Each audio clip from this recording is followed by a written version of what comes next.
Mana mungkin seorang tua boleh mengayuh basikal pada waktu malam yang pekat dalam waktu hujan yang lebat macam tu.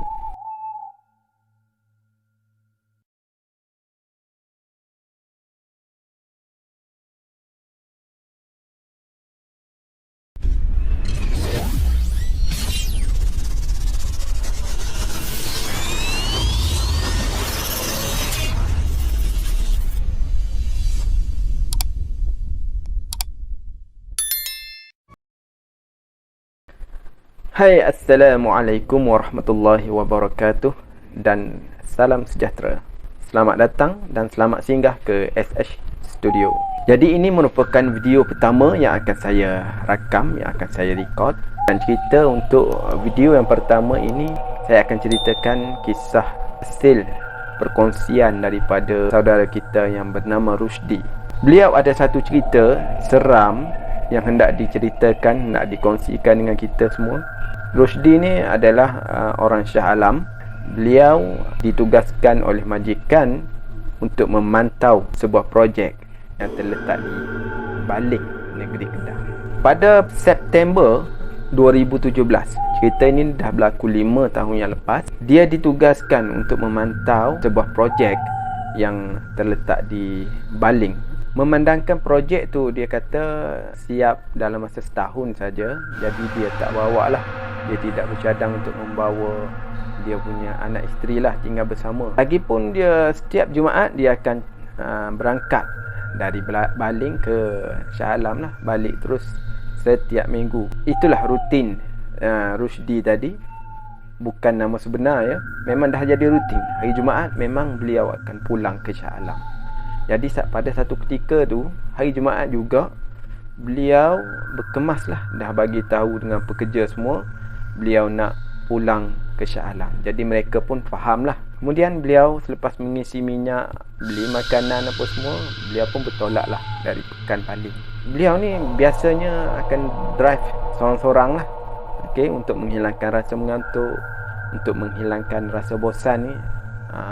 Beliau membeli makanan lah untuk dimakan sepanjang perjalanan.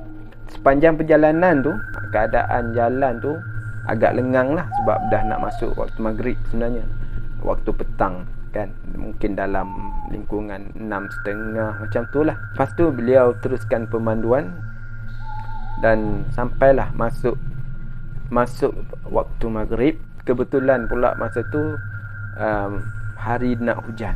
Bila hari nak hujan ni, dia punya gelap tu lain macam lah, dengan diselangi dengan pancaran kilat, diselangi dengan guruh, tanda-tanda. Tapi belum hujan lagi masa tu, tapi ada tanda-tanda nak hujan. Selepas beberapa kilometer lepas pada tu, betul hujan turun dengan lebatnya. Beliau pun memandu dengan biasalah bila hujan lebat ni kita memandu dengan berhati-hatilah, sebab hujan kadang-kadang kalau lebat ni tak nampak, walaupun kita pasang wiper laju macam mana pun, kalau malam ni memang pandangan kita ni agak terhad.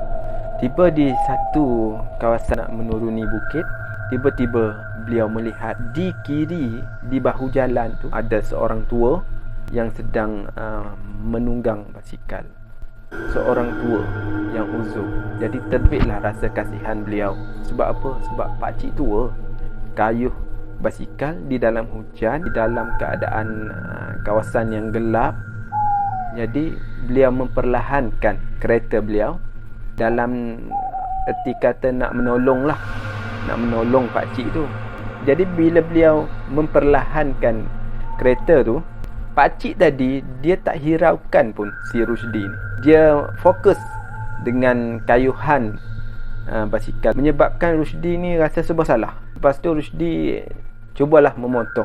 Ketika Rusdi nak memotong tu, Rusdi sempatlah melihat pakcik tu, dan pakcik tu juga melihat Rusdi dengan muka yang agak serius lah. Pada masa tu Rusdi pun tidaklah rasa benda bukan-bukan lah. Mungkin dia kata pakcik tu tak nampak dia bersangka baik lah. Kemudian Rusdi ni pun memintaslah pakcik tu. Dia pun tak tahu nak buat apa. Sebab dia kata kalaulah pakcik tu tidak mengayuh basikal atau berjalan kaki, mungkin dia akan tumpangkan pakcik tu.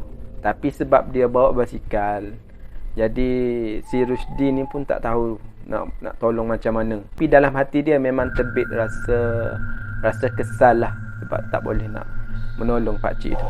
Jadi beliau berdoakan pakcik tu selamat sampai ke destinasinya. Si Rusdi ni teruskan lagi perjalanan, dan hujan masa tu makin lama makin lebat. Dalam masa yang sama juga, tidak ada kereta pun yang lalu masa tu.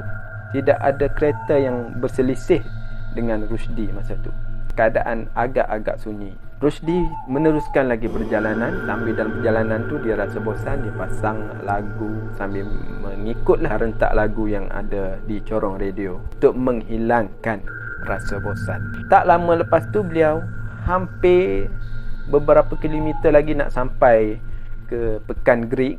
Dalam perjalanan hampir nak sampai tu, dia nampak sama-sama cahaya dari jauh, macam ada orang kat depan di bahu jalan sedang mengayuh basikal. Dalam hati dia tak fikir apa lagi masa tu. Dia fikir, kenapalah orang ni, kenapalah ramai sangat yang suka kayuh basikal pada waktu malam. Kenapalah tak tunggu waktu hujan dah berhenti. Ni hujan lebat. Itu yang terdetik di hati dia. Dia tak fikir lagi siapa kat depan tu, dia tak fikir. Kemudian si Rusdi ni menghampirilah si pengayuh basikal tadi. Tiba-tiba dia rasa berderau bulu romanya. Jantung tiba-tiba berdegup kencang. Sebab apa? Sebab bila dia amati betul-betul masa dia cuba menghampiri dan cuba untuk memintas, bila dia cuba amati betul-betul, rupa lelaki tu saling tak tumpah, sama macam pakcik yang dia pintas tadi, yang dia jumpa sebelum ni. Pakcik tu merenung dia dengan mata yang cukup tajam. Dia macam tak percaya. Dia gosok-gosok mata. Memang betul, sama macam pakcik tadi. Jadi apa lagi yang si Rusdi buat? Apa lagi? Dia pecut kereta tu. Dia tak hirau lagi lah hujan lebat ke, jalan licin ke, dia dah tak hirau lagi. Cermin sisi kereta tu pun dia pusing. Dia tak nak tengok lagi. Dia takut tiba-tiba pakcik tu muncul dalam kereta ke apakah. Di masa tu macam-macam yang dia fikir. Dan masa tu juga dia baca apa-apa ayat yang dia hafal. Takut punya pasal. Sehinggalah beliau sampai ke Pekan Gerik. Barulah beliau rasa lega. Masa sampai di Gerik tu, beliau mengucapkan syukur, alhamdulillah, kerana tak jadi apa-apa pada beliau. Masa tu dia rasa dia dah tak mampu lagi lah nak meneruskan perjalanan ke Shah Alam. Masa tu dia call isteri dia. Dia cakap dia tak dapat nak balik kerana ada urusan lain yang perlu diselesaikan segera. Dia pun tak cerita pada isteri dia. Dia takut isteri dia risau keselamatan dia. Malam tu Rusdi tak dapat tidur dengan tenang. Macam-macam bermain dalam fikiran beliau. Beliau begitu yakin yang apa yang beliau lihat itu adalah orang yang sama, daripada jelingan matanya, daripada raut wajahnya. Bila difikirkan semula, banyak benda yang tak logik yang berlaku pada beliau. Contohnya, mana mungkin seorang tua boleh mengayuh basikal pada waktu malam yang pekat, dalam waktu hujan yang lebat macam tu. Yang kedua, kalau betul lah itu manusia, bagaimana mungkin boleh bertembung untuk kali kedua? Sedangkan beliau bawa kereta dan beliau pun dah memintas. Tetapi macam mana boleh ada lagi di depan orang yang sama, basikal yang sama? Bagi beliau ini tidak logik. Bagi beliau ini bukan manusia. Mustahil orang naik basikal lagi laju daripada naik kereta.